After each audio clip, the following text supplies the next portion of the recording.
Ta-da! We got it built. Next step would be get this thing cured inside.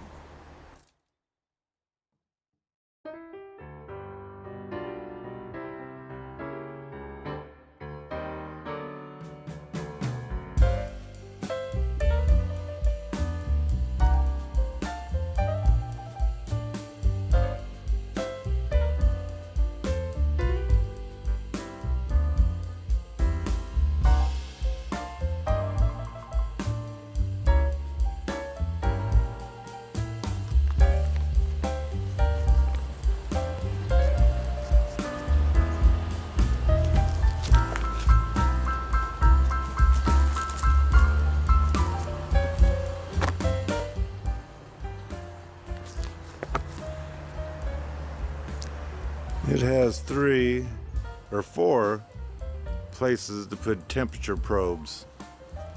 So you do 4 kinds of meat, 4 thicknesses of meat, whatever. You can put the probes in, but it only comes with 2 probes.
The upper cabinet.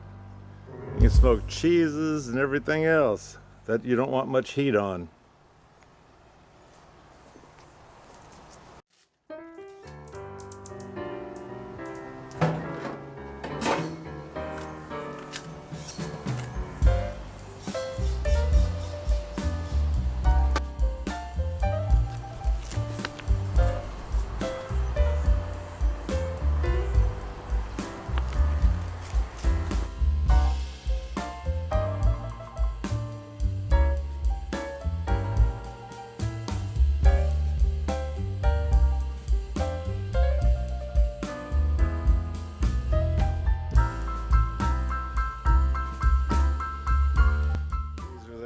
Hang up the meats if they're hangable. If it's cheese, you just set it on the shelves.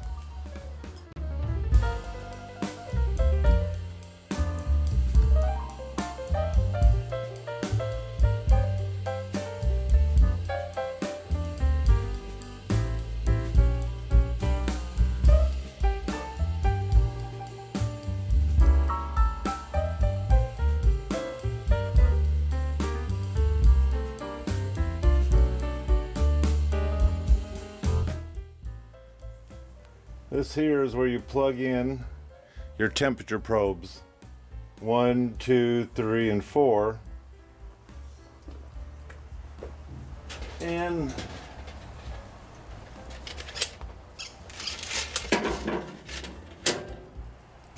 these temperature probes, I do believe the ones that you've been using in your barbecues, the regular barbecues, I think the plug-in is the same.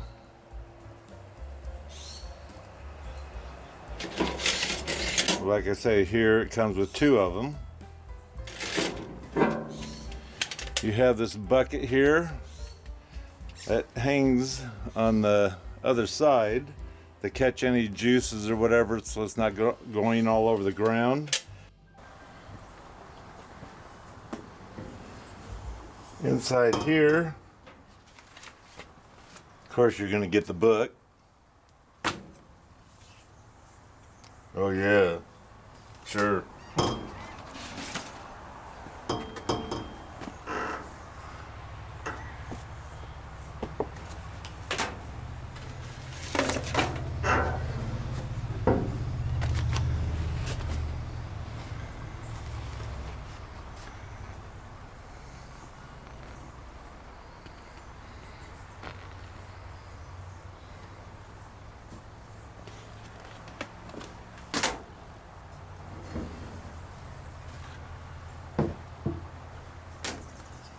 And here's where you can do your smoking and also your grilling. These they're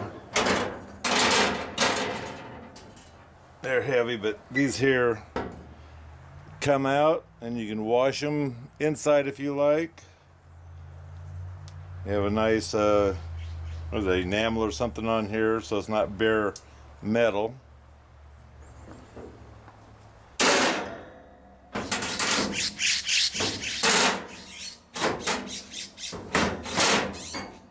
And back here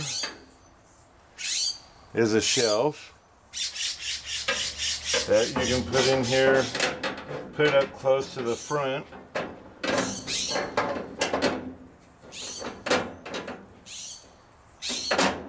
There we go.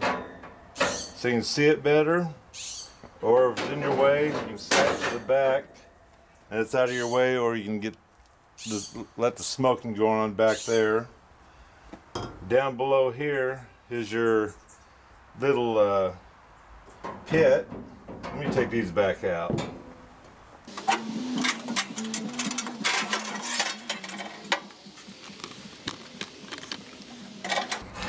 So this here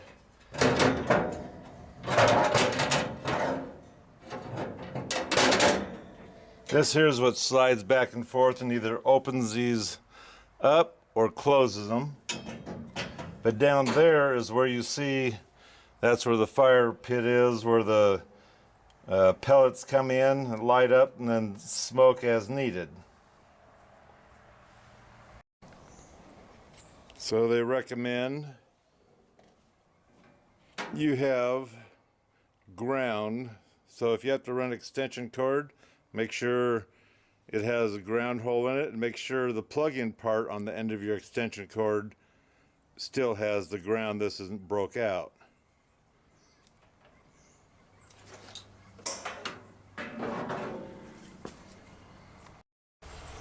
So inside the grill, you'll see these vents.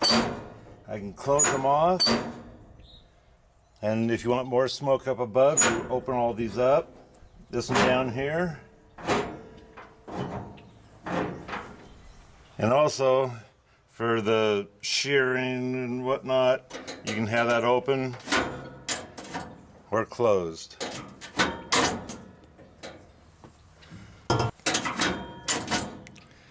For the startup, we're going to leave these open.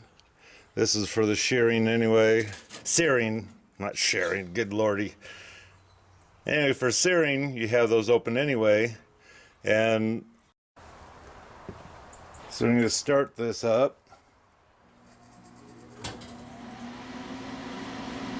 It shows that the auger's on, shows the heater's on, and the fan is on.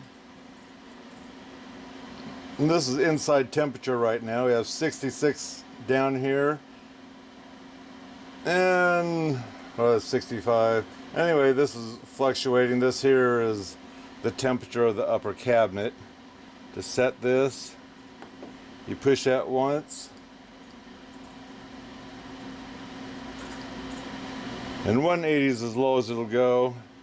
Let's just do 200 and call that good, and push it again.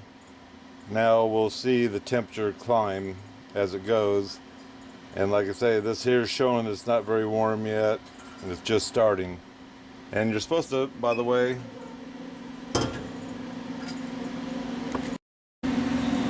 and of course you need to have this lid here open until this actually lights up.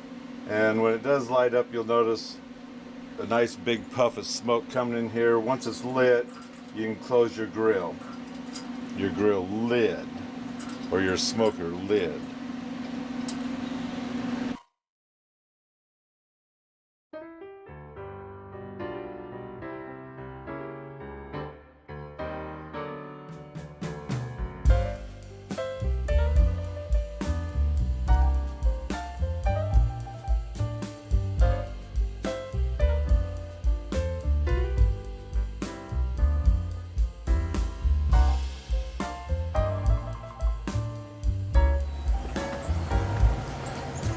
Okay, my battery died, so that's why I didn't show the actual seasoning of my stove or my smoker, but I did it for 40 minutes on 350 and then let it cool down. That's why you saw ash in here.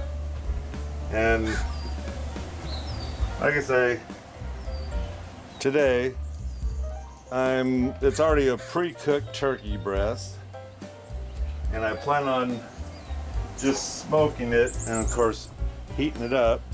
And yes, I use the Uncle Steve's shakes. This one here is a gator shake. There it is. Good stuff.